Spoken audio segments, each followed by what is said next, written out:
बिस्मिल्लाहिर्रहमानिर्रहीम। अस्सलाम वालेकुम दोस्तों, आवां उस्ताद अब्दुल गफ़ार। तव्हां ॾिसी रहा मुझो यूट्यूब चैनल। दोस्तों एक नए वीडियो से अगर तव्हां जी ख़िदमत में। दोस्तों अॼु सबक़ 13 दर्जे 6 मां, जिनजो उनवान है इस्लामी सरबराह कॉन्फ्रेंस।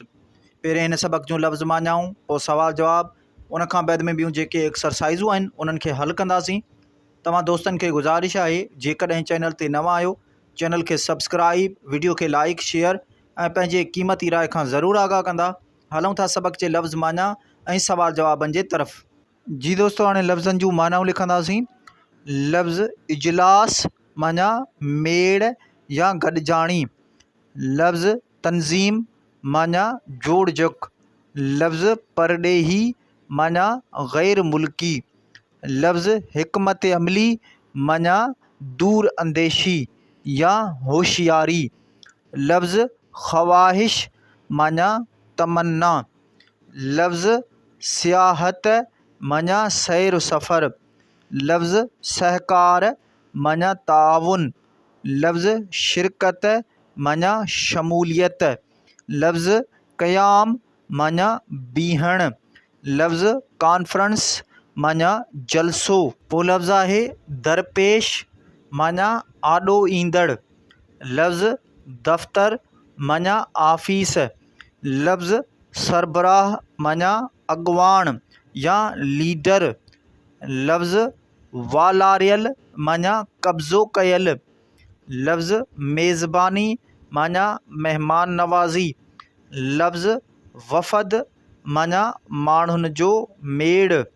लफ़्ज़ प्लेटफार्म माना जगह या हंधु। मश्क नंबर पहिरियों, हेठि ॾिनल सवालनि जा जवाब ॾियो।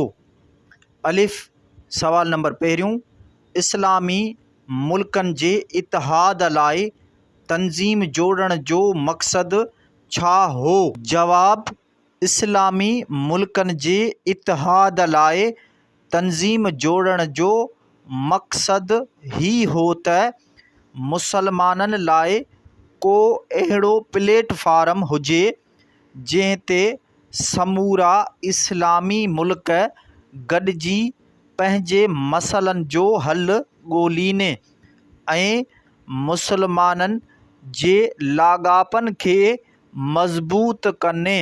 बे सवाल नंबर ॿियो, पहिरीं इस्लामी सरबराह कॉन्फ्रेंस कहिड़े मुल्क में थी?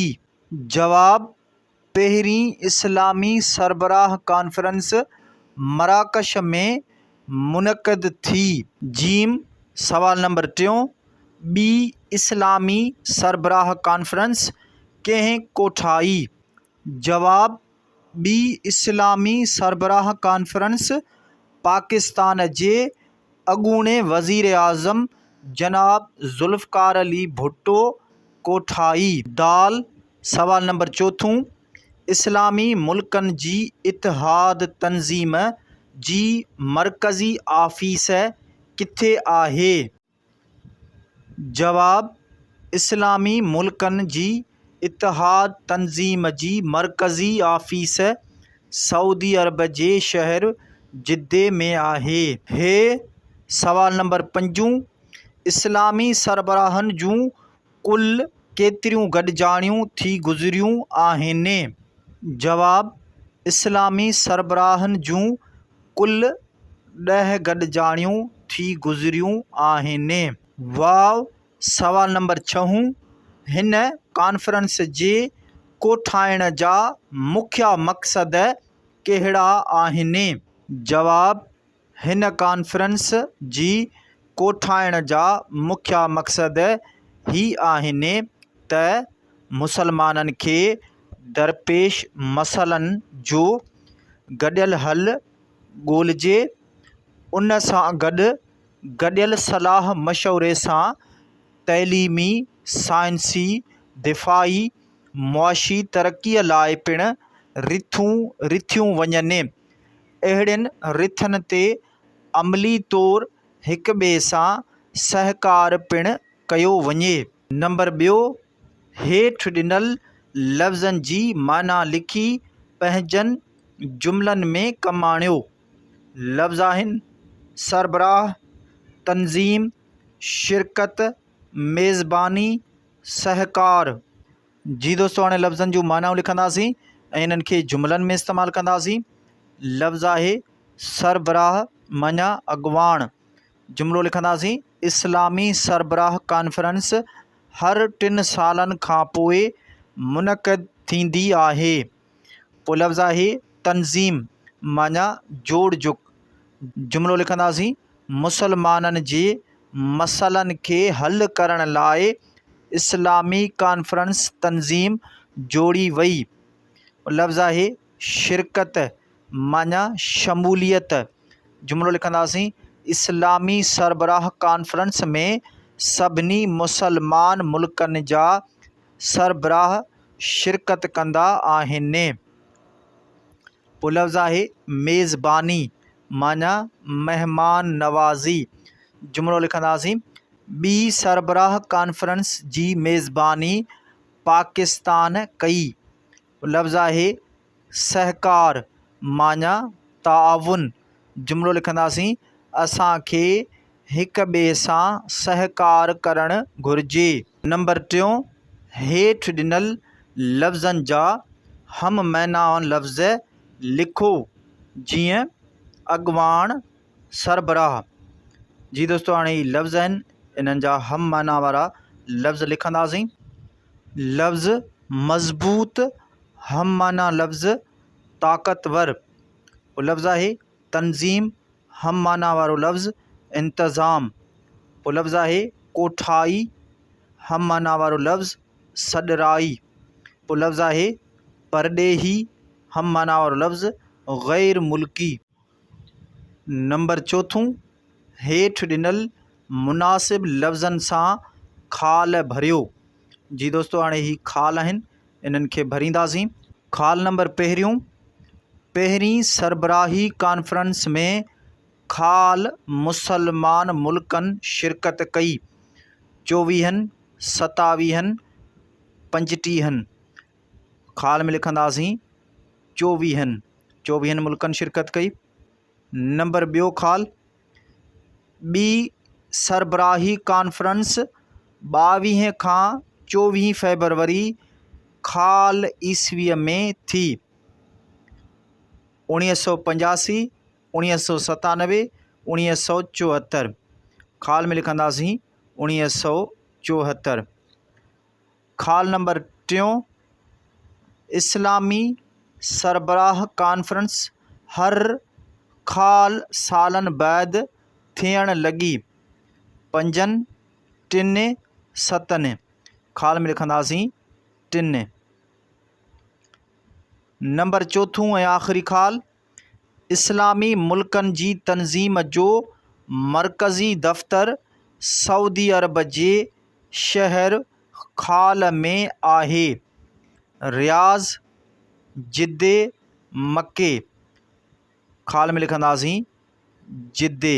नंबर 5, इस्लामी मुल्कनि जी तंज़ीम जोड़ण जो मक़सदु पंहिंजनि लफ़्ज़नि में लिखी ॾेखारियो। जवाब, मुसलमाननि जे मथां वक़्तन फ़वक़्तन यहूदी एजेंट ज़ुल्म कंदा रहंदा हुआ। उन्हनि ज़ुल्मनि खे ॾिसंदे मुसलमाननि जे अंदरि इतिहाद ऐं इतफ़ाक़े राय पैदा करण जो अहसासु पैदा थियो त जीअं गॾिजी उन्हनि मथां थींदड़ ज़ुल्म खे रोकियो वञे ऐं पाण में एको पैदा कयो वञे त जीअं केरु मुसलमाननि ॾे मेरी अख सां न ॾिसी सघे। उहो ई मक़सदु हो इस्लामी मुल्कनि जी तंज़ीम जोड़ण जो। नंबर 6, किन बि 5 इस्लामी मुल्कनि जा नाला ॿुधायो। जवाब, सऊदी अरब, पाकिस्तान, मलेशिया, तुर्की, इंडोनेशिया। नंबर 7, हेठियां जुमिला पढ़ो। अलिफ, साजिद हुन खां डिॼे थो। बे, वाजिद जो ख़त आयो। पहिरीं जुमिले में हुन ज़मीर जे पुठियां खां हर्फ़ जर आयो आहे, तंहिं करे हुन जी हालत जुरी चइबी। ॿिए जुमिले में वाजिद जे पुठियां जो हर्फ़ जर कम आयो आहे, तंहिं करे वाजिद इस्म जी हालत जुरी चइबी। अव्हीं अहिड़ा ॿिया जुमिला ठाहे उन मां हालत जुरी ॻोल्हे ॾेखारियो। वस्फ़: जंहिं इस्म या ज़मीर पुठियां हर्फ़ जर अचे उन जो जुमिले जे ॿियनि लफ़्ज़नि सां लाॻापो ॾेखारे, तंहिं इस्म या ज़मीर जी हालत खे हालत जुरी चइबो आहे। जी दोस्तों, हाणे हालत जुरी जा जुमिला लिखंदासीं। अलिफ़ जुमिलो पहिरियों, सुहेल फ़ैसल सां गॾु वियो। जवाब: हिन में फ़ैसल खां पोइ सां हर्फ़ जर आहे, तंहिं करे फ़ैसल इस्म जी हालत जुरी चइबी। जुमिलो ॿियो, सिजाद जो पैगाम आयो आहे। जवाब: हिन में सिजाद जे पोयां जो हर्फ़ जर आहे, तंहिं करे सिजाद इस्म जी हालत जुरी चइबी।